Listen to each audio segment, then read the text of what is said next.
Choudwar इंद्राणीपाटना जोठारे encounter होता घटनास्थल संपर्क में अधिक सूचना देउछन्ति हमर चौद्वार प्रतिनिधि प्रकाश नायक। मो सहयोगी आप जो चित्र देखुं आप देखिपे जो ये जो चिन्ह देखुं ये चिन्ह देखुवे ये पुलिस गाड़ी जाइला काबू करने चेष्टा करथिला जिते पुलिस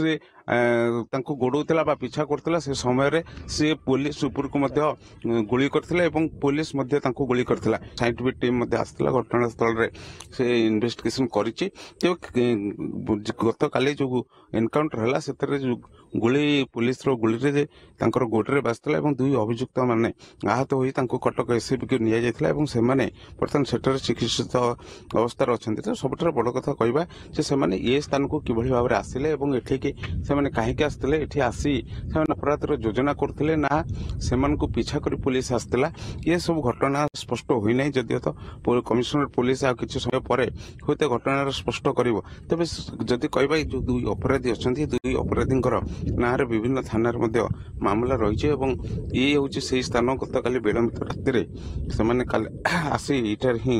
अपराध कर योजना करते ही पुलिस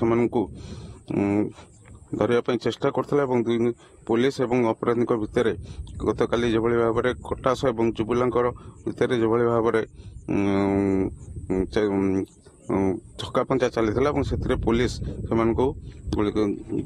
गुली करथिला आहत होते। तो कटा सब जुबुला विरुद्ध में राजधानी ठार आरंभ कर डकायती छिनताई हत्या बोमा माड़ उद्यम एभली अनेक संगीन मामला कमिशनरेट पुलिस विभिन्न थाना रही। तो गत किछि दिन हेब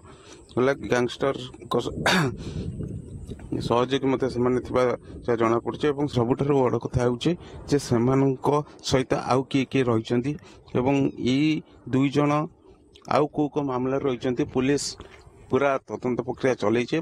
समय पर हुए तो कमिशनरेट पुलिस पूरा स्पष्ट करिवो जे ये दुई जन कहीं आसी पुलिस किभली एटिके आसला पुलिस पीछा करिकरी केउठार तंगु नेकी आसला ये स्थान रे एनकाउंटर करागला। कटक 14 प्रकाश कुमार नायक, ओटीवी।